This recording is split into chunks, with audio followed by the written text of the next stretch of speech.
Hey there, welcome to my channel. I'm Jeff Heinrichs with Michael Saunders and Company. I'm a local realtor here in Sarasota, Florida. And in this series, what we're going to be looking at is what I'll call the beach series. Today we happen to be on Siesta Key, one of the main beaches that touch or border Sarasota. There's 5 barrier islands. Siesta Key is probably the one with the most notoriety, gets the most press. It's considered the #1 beach in the country on many occasions, year over year.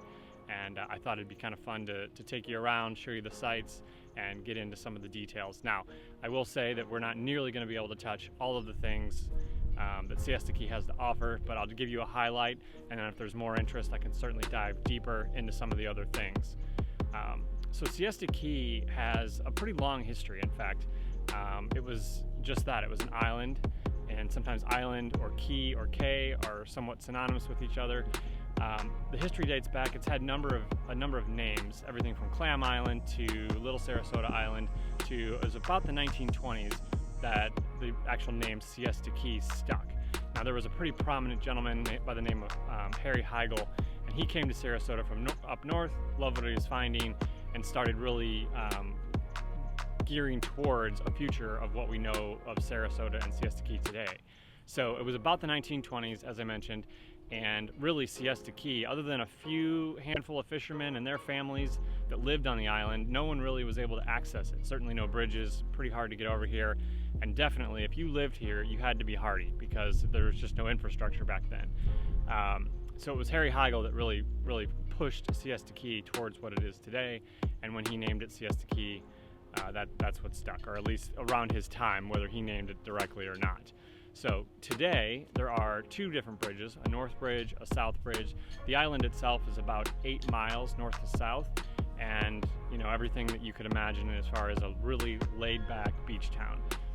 From a real estate perspective, there's about currently 179 condominium units listed for sale. Everything ranging from simple 1-bedroom of around $300,000 all the way up to 4-bedroom brand new luxury construction around the $4.6 million mark. So there's a pretty wide range in condos. And then with single family homes, there's about 79 homes currently available, and they range everywhere from, call it $500,000 up to $14 million is currently the highest listed property here on the island. So a wide range, whether you're looking for single family or condominium living, there's something for everyone, various price points. And then what you really have to do is dive deep or dig into what you're really looking for. Are you looking for a condo that actually touches the sand and is on the beach? Or are you more of a boater and you'd like to have your boat behind your condo or your home on the bay side? When it comes to single family homes, there's a ton of options. There's canals. Really, there's one large canal called the Grand Canal that kind of circulates through the island, and a lot of single family homes touch that. And then of course there are bayfront homes.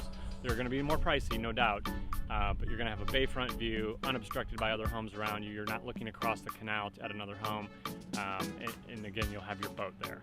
There are really 3 distinct beach experiences, or what I'll call 3 beach districts.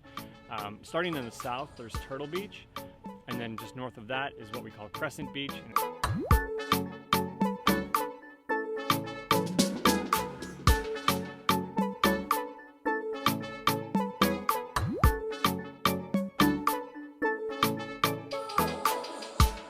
Siesta Key is known for its really flat and deep beaches. From water to parking lot is a lot of sand, and it's also that high quartz content, which really is a very white powdery sand that so many people come to love. And I think it's really one of the reasons, if not the reason, why Siesta is given the name of the #1 beach in the country. Some really cool things that Siesta has to offer: the beach complex itself.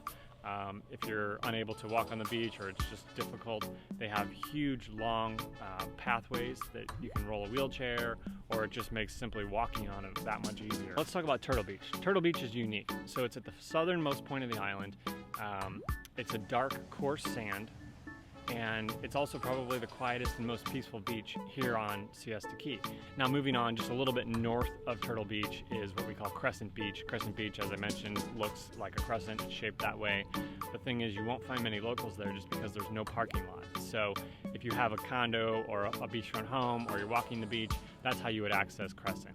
You could ride a bike there certainly, but you're just not going to get a ton of traffic, which makes it kind of nice and quiet. There's a massive rock outcropping. We know it as Point of Rocks on Crescent Beach, and the water around it's a little bit deeper.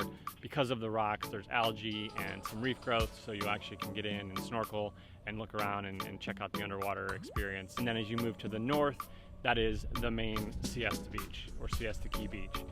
It's by far the largest beach.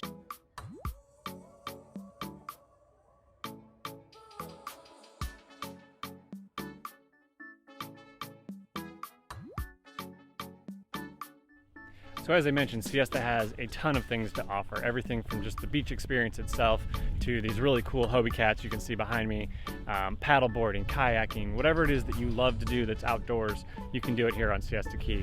You can rent bikes, and you can even ride bicycles up and down the beach.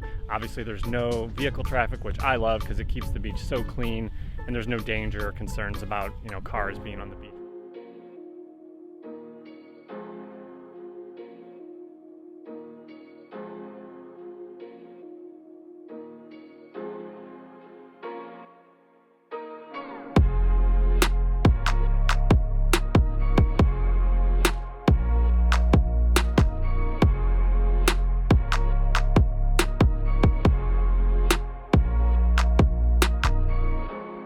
So thanks for tuning in, watching this video on Siesta Key.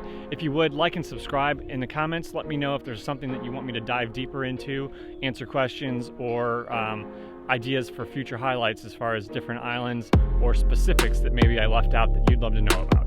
So thanks again, Jeff Heinrichs with Jeff Heinrichs Group, and we'll see you next time.